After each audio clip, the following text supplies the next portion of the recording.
الحمد لله وكفى وسلام على عباده الذين اصطفى خصوصا على سيد الرسل وخاتم الأنبياء. أما بعد فأعوذ بالله من الشيطان الرجيم. بسم الله الرحمن الرحيم. قال الله تبارك وتعالى: إن الله اشترى من المؤمنين أنفسهم وأموالهم بأن لهم الجنة. صدق الله مولانا العظيم. إن الله وملائكته يصلون على النبي يا أيها الذين آمنوا صلوا عليه وسلموا تسليما. اللهم صل على محمد وعلى آل محمد كما صليت على إبراهيم وعلى آل إبراهيم إنك حميد مجيد. اللهم بارك على محمد وعلى آل محمد كما باركت على إبراهيم وعلى آل إبراهيم إنك حميد مجيد. قرآن کریم کی ایک آیت مبارکہ کا ایک حصہ تلاوت کیا. اللہ رب العزت ایمان والوں کے بارے میں بتا رہے ہیں کہ اللہ تعالی نے ایمان والوں کے جانوں اور مالوں کو خرید لیا اور اس کے بدلے میں اللہ تعالی نے ان کے ساتھ جنت کا وعدہ کر دیا. ایک انسان دنیا میں آتا ہے، دنیا میں آنے کے بعد انسان کا ایک ہی مقصد ہوتا ہے کہ انسان آخرت کے لیے کامیاب بن جائے.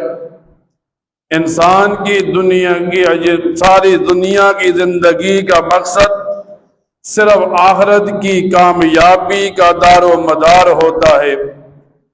حدیث کی کتابوں میں آتا ہے، نبی کریم صلی اللہ علیہ وسلم فرماتے ہیں قیامت کے دن ایک انسان کھڑا ہوگا، زمین اس کے پاؤں کو پکڑ لے گی اور اس سے سوال کیا جائے گا اس نے زندگی کہاں گزار دی، اس انسان نے جوانی کہاں گزار دی، اس انسان کا جو رزق تھا، مال تھا، اس نے کہاں سے لایا اور کہاں اس مال کو خرچ کیا. جتنا اس کے پاس علم تھا کتنا اس نے عمل کیا. جب یہ 5 سوالوں کے جواب نہیں دے گا زمین اس کے پاؤں کو نہیں چھوڑے گی. تو اللہ تعالی انسان کو بھیجتا ہے، پھر اس کے بعد جب وہ مسلمان بن جاتا ہے تو شریعت مطالعہ اسے بتاتی ہے کہ مسلمان کا دنیا میں آنے کے بعد مقصد اللہ تعالی کے احکامات کو ماننا، نبی کریم صلی اللہ علیہ وسلم کی اطاعت کرنا اور صحابہ کے طریقے پر چلنا، یہ کامیابی کا راستہ ہے.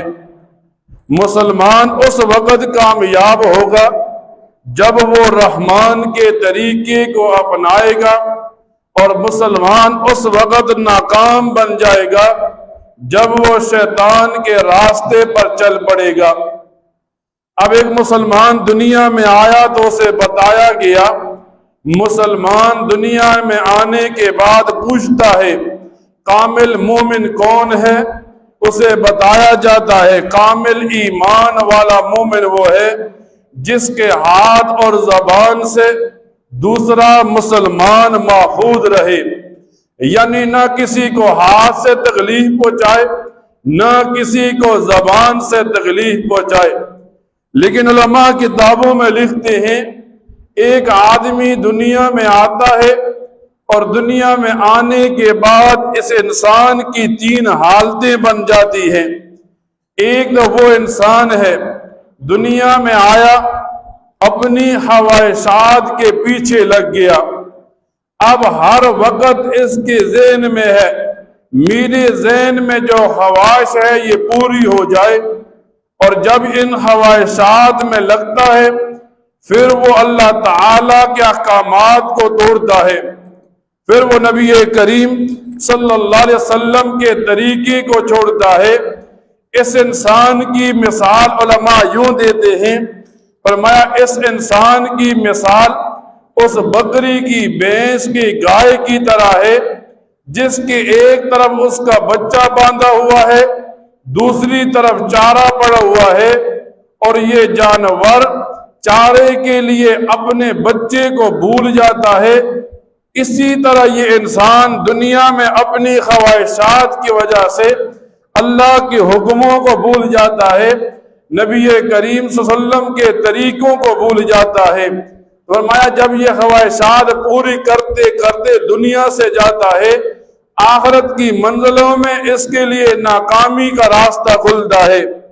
پھر بعض ایسے ہیں، فرمایا دوسرا درجہ اس انسان کا ہے جو دنیا میں آتا ہے، دنیا میں آنے کے بعد اپنے لیے عزت چاہتا ہے، اپنی عزت بنانے کے لیے دوسرے کی عزت اچھالنا پڑے، اپنی عزت بنانے کے لیے دوسرے کی غیبت کرنا پڑے، اپنی عزت بنانے کے لیے دوسرے پر بہتان اور جھوٹ باندھنا پڑے، یہ باندھ لیتا ہے۔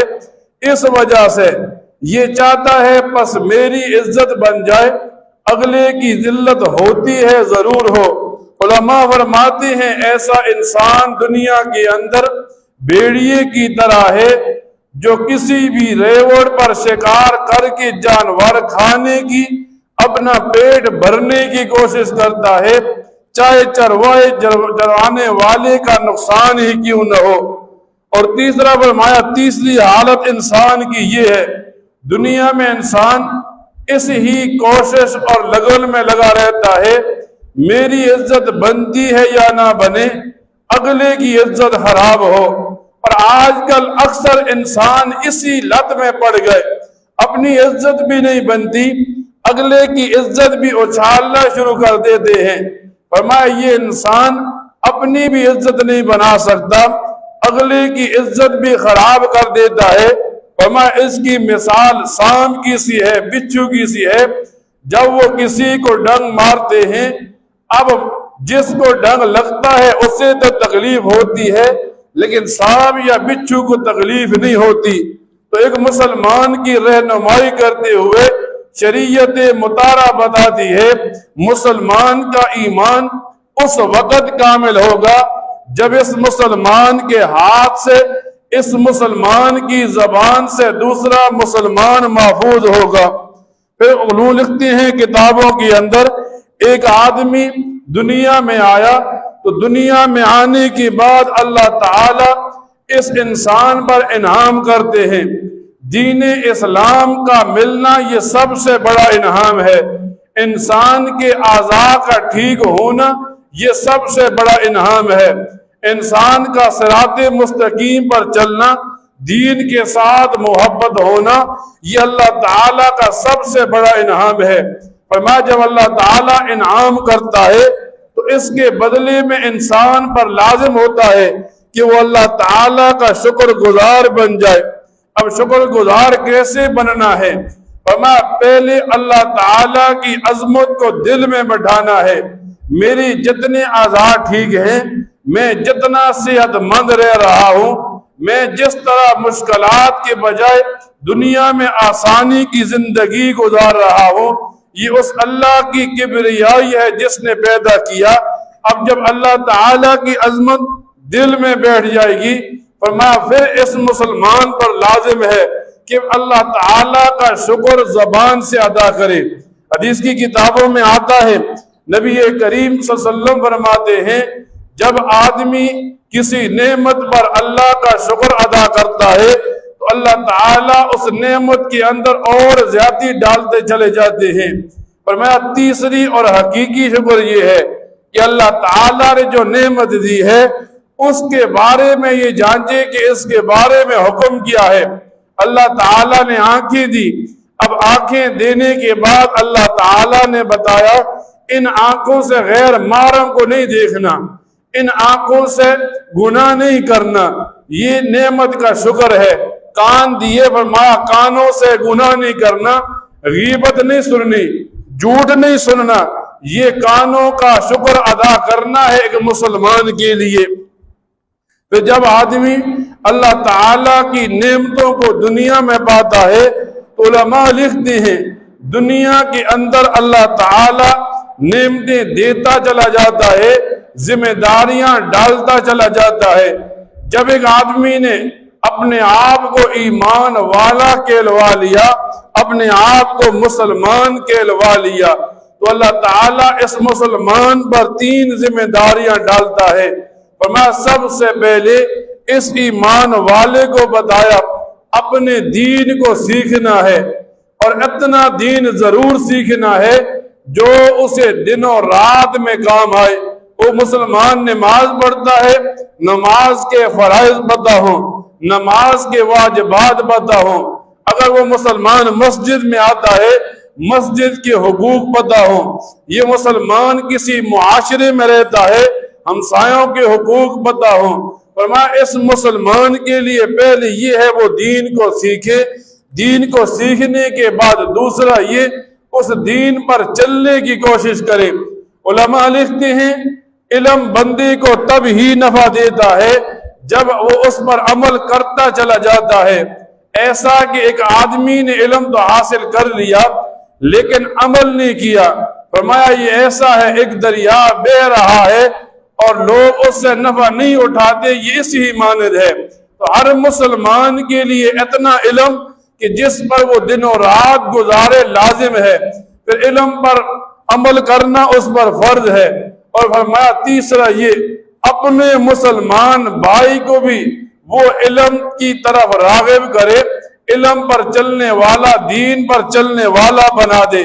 اب ایک طرف معاشرہ ہے، ایک طرف گھر ہے کہ جہاں آدمی رہتا ہے، جہاں اور لوگوں کے حقوق آتے ہیں، سب سے زیادہ حقوق اس کے گھر والوں کے آتے ہیں کہ وہ اپنے گھر والوں کو دین پر چلنے کی ہر قسم کی کوشش کرے۔ اس وجہ سے حدیث کی کتابوں میں آتا ہے نبی کریم صلی اللہ علیہ وسلم فرماتے ہیں تم میں سے ہر ایک نگہبان ہے اور ہر ایک سے اس کی رعیت کے بارے میں پوچھا جائے گا۔ تو ایک مسلمان جب گھر میں بڑا ہے تو گھر والوں کے بارے میں اس سے پوچھا جائے گا۔ آج ہم دنیا میں رہتے ہیں، دنیا میں ہر انسان رہنے کے بعد دیکھتا ہے اسے نفع بھی ملتا ہے، اسے نقصان بھی ملتا ہے، لیکن ایک مسلمان کو بتایا جاتا ہے شریعت کے احکامات مسلمان کے لیے ہیں، شریعت کے احکامات انسان کے لیے ہیں، حیوان کے لیے شریعت کے احکامات نہیں ہیں۔ ایک مسلمان کے لیے، ایک انسان کے لیے جنت یا جہنم کا راستہ ہے، حیوان کے لیے نہیں ہے۔ ایک انسان کے لیے قرآن ہے، اللہ کی نازل کردہ کتابیں ہیں، اللہ کے نازل کیے جتنے احکامات ہیں۔ اب انسان ان احکامات پر چلتا ہے پھر تو اس کے لیے نجات ہے، لیکن اگر وہ آدمی حیوانوں کی طرح زندگی گزار دے، ان احکامات کو چھوڑ دے، گویا یہ آدمی ناکامی کا راستہ اپنا رہا ہے۔ مثال کے طور پر آج کل لوگ فصل گھر میں لاتے ہیں، اب شریعت کا حکم یہ ہے جس آدمی نے فصل کو زمین میں بویا پھر گھر میں لے آیا، شریعت کا حکم ہے اس فصل پر زکوٰۃ ہے جسے عشر کہا جاتا ہے، اور یہ آدمی جیسے جیسے اپنی فصل سے عشر نکالتا ہے اس کی وہ رقمہ جو اپنے پیٹ میں ڈالتا ہے، اپنے گھر والوں کے، اپنی اولاد کے پیٹ میں ڈالتا ہے، وہ حلال بن جاتا ہے۔ آج ہم مسلمان ہیں، ہم سوچیں اس زمانے میں ہر آدمی فصل بوتا ہے اور سینکڑوں کے حساب سے، درجنوں کے حساب سے بوریاں گھر میں لاتا ہے، لیکن غریب کو یہ چیز نہیں ملتی۔ کیوں؟ فرمایا اس وجہ سے مسلمان کے ذہن میں یہ بیٹھ گیا اگر میری 50 بوریاں ہوئیں اور 5 میں نے غریب کو دے دی، کہیں میں غریب نہ ہو جاؤں، کہیں اس کی وجہ سے میرے رزق میں تھوڑ اور کمی نہ آ جائے۔ مسلمان نے جب یہ سوچ لیا، جب مسلمان نے عشر کو روک لیا تو کیا ہوا؟ اللہ تعالیٰ نے اس کے سارے رزق کو ناپاک کر دیا۔